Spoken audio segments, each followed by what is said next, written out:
Over the next several weeks, governments from the U.S., U.K. and Euro area will start flooding the market with bonds at a speed rarely seen before. Those countries, along with Japan, will sell an estimated net $2.1 trillion of new bonds to finance their 2024 spending plan. That, of course, is the topic of today's Big Take Deep Dive. For more on this, I'm joined now by Bloomberg Markets Live strategist Mark Cranfield, walking us through this story. Mark, is it as simple as lower interest rates incentivizes issuance?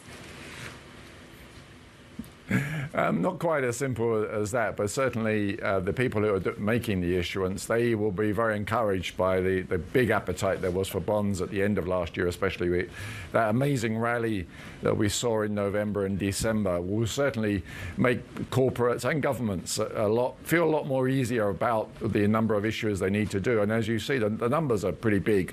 A lot of front loading going on here. A lot of people want to take advantage of the very good mood in the bond market in case there's any risk of it changing. So yes, on the face of it, the numbers look very large, but when people in the bond market are expecting yields to fall, when they're expecting the Federal Reserve to cut rates later this year, and maybe other central banks around the world, you've got a big tailwind here. And that's the ideal situation to do a lot of bond issuance too. And even though some people might say that on the headline numbers themselves are pretty staggering, you spread it out over a number of markets in the right conditions, and probably the global market can absorb even such a large amount. When you're talking about the absorption, that kind of digestibility of this issuance, a lot of people would say that it's still not the ideal time to hop into credit markets right now when perhaps the Treasury market is the cleanest way to get that kind of exposure. Why expose yourself to the corporate side of it when, at the end of the day, a lot of people are saying, well, maybe those kind of threat of zombie companies, for example, haven't fully been flushed out in this global economy?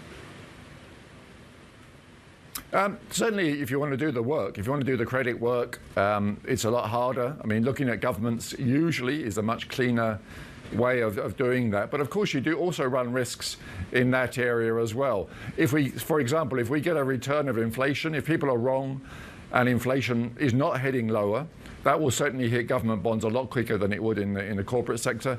And then the other big risk for governments, and because fiscal deficits are rising around the world, United States included, is one of the worst offenders, which is made in this big take story. You will see there's a lot about the US fiscal deficit. That brings the rating agencies back into the picture. And we did already see last year there was a sudden change by the Fitch agency. They put the United States on watch negative there, and downgrades could follow from other agencies. So that's the kind of thing that can hit investors very quickly.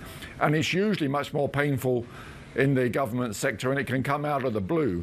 So certainly government bonds, they may appear to be transparent in a certain way, but if the fiscal deficits continue, the rating agencies may bring the party to an end, and that will be pretty painful for people in the Treasury market.